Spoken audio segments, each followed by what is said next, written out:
കേരള സർവകലാശാലയിൽ സിൻഡിക്കേറ്റ് യോഗം minutes VC തിരുത്തിയെന്ന അംഗങ്ങളുടെ ആരോപണങ്ങൾക്ക് വൈസ് ചാൻസലർ മോഹനൻ കുന്നുമ്മൽ മറുപടി നൽകും. ആരോപണങ്ങളിൽ മറുപടി നൽകാൻ രജിസ്ട്രാർ ഇൻചാർജ് ആർ രശ്മിയെ വൈസ് ചാൻസലർ ചുമതലപ്പെടുത്തി. മനീഷ് മഹിപാൽ വിവരങ്ങളുമായി ചേരുന്നുണ്ട് തിരുവനന്തപുരത്ത് നിന്ന്. മനീഷ്, സിൻഡിക്കേറ്റ് യോഗത്തിലെ മിനിറ്റ്സിൽ VC തിരുത്തൽ വരുത്തി എന്നുള്ള വിമർശനം ഇടത് സിൻഡിക്കേറ്റ് അംഗങ്ങൾ ഉയർത്തിയതാണ്. അതിനുള്ള മറുപടി എങ്ങനെ നൽകാനാണ് VC ഉദ്ദേശിക്കുന്നത്? മനീഷ്,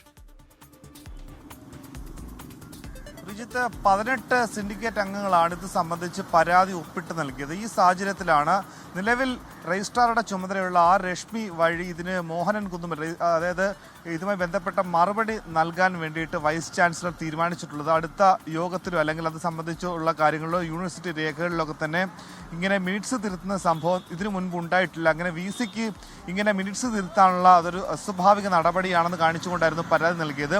അതിന് ഏത് രീതിയിലുള്ള മറുപടി ആയിരിക്കും നിലവിൽ താൽക്കാലിക ചുമതല നൽകിയിട്ടുള്ള ആർ രശ്മി അതിന് മറുപടി നൽകുക എന്നാണ് നോക്കിക്കാണേണ്ടത്. ഇവിടെ ഏറ്റവും ശ്രദ്ധേയമായ കാര്യം, രജിസ്ട്രാർ പദവിയിൽ നിന്ന് കൂടി നേരത്തെ വിവാദമായ വിഷയങ്ങളിലൊക്കെ തന്നെ നിറഞ്ഞു നിന്ന അനിൽകുമാറിനെ നീക്കിയിരുന്നു. അനിൽകുമാറിനെ നീക്കാൻ പ്രത്യേക സിൻഡിക്കേറ്റ് യോഗമോ അല്ലെങ്കിൽ സിൻഡിക്കേറ്റിൻ്റെ അനുമതിയോ വേണ്ട, ഒരു വൈസ് ചാൻസലർക്ക് രജിസ്ട്രാറെ മാറ്റാനുള്ള അധികാരമുണ്ട് എന്നാണ് നിലവിൽ VC ഇവിടെ അവകാശവാദം ഉന്നയിക്കുന്നത്.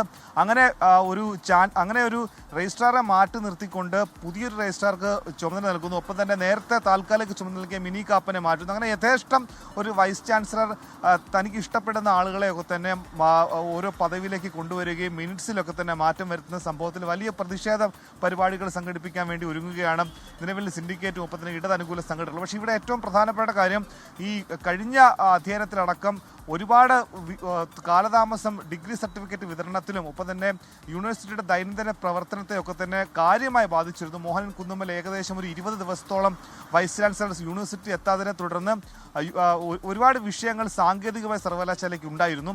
അതൊക്കെ തന്നെ മറികടക്കാൻ ഒരുപക്ഷെ സാങ്കേതിക സർവകലാശാലയ്ക്ക് ഉണ്ടായ പോലെ ശമ്പളം കിട്ടാതെ വരിക, ഒപ്പം തന്നെ അവിടെ ഉണ്ടായ ഗുരുതരമായിട്ടുള്ള പ്രശ്നങ്ങളൊക്കെ തന്നെ കേരള യൂണിവേഴ്സിറ്റിയിൽ വരാതിരിക്കാൻ വേണ്ടി വൈസ് ചാൻസലറുമായി ഒരു അനുനയത്തിലേക്ക് എത്തുക എന്ന തീരുമാനത്തിലേക്ക് നേരത്തെ സിൻഡിക്കേറ്റ് എത്തിയിരുന്നു. അതുകൊണ്ട് തന്നെയായിരുന്നു SFI അടക്കമുള്ള സംഘടനകൾ ഇതുമായി ബന്ധപ്പെട്ട പ്രതിഷേധം അവസാനിപ്പിച്ചതും വൈസ് ചാൻസലർക്ക് യൂണിവേഴ്സിറ്റിയിൽ വരാനുള്ള കാര്യത്തിലൊക്കെ തന്നെ ഇടപെടുകയൊക്കെ തന്നെ ചെയ്തു. പക്ഷേ ഇപ്പോൾ വീണ്ടും മോഹനൻ കുന്നുമ്മൽ ഈ വിധം രജിസ്ട്രാറെ മാറ്റി നിർത്തുന്നു. നേരത്തെ അദ്ദേഹത്തിൻ്റെ ശമ്പളം പിടിച്ചു വയ്ക്കുന്നു, അദ്ദേഹത്തിൻ്റെ ഔദ്യോഗിക വാഹനം തടഞ്ഞു വെക്കുന്നു തുടങ്ങിയ സംഭവങ്ങളിലേക്ക് എത്തിയിരുന്നു. പക്ഷേ ഇപ്പോഴിതാ യൂണിവേഴ്സിറ്റിയുടെ മിനിറ്റ്സ് കൂടി മാറ്റിയ സംഭവത്തിൽ, അത് തിരുത്തൽ കൂടി വരുത്തിയ സംഭവത്തിൽ ഏത് രീതിയിലായിരിക്കും അതിന് നിയമപരമായ പരിരക്ഷ ലഭിക്കുമോ, സാങ്കേതികമായ എന്തെങ്കിലും പരിരക്ഷ ലഭിക്കുമോ എന്നതാണ് നോക്കിക്കാണേണ്ടത്. പക്ഷേ ഇവിടെ എന്ത് മറുപടിയായിരിക്കും നിലവിൽ രജിസ്ട്രാറായി നിയമിച്ചിട്ടുള്ള ആർ രശ്മി വഴി സിൻഡിക്കേറ്റ് അംഗങ്ങളെ അല്ലെങ്കിൽ സർവകലാശാലയെ ബോധിപ്പിക്കുക എന്നാണ് നോക്കിക്കാണേണ്ടത്.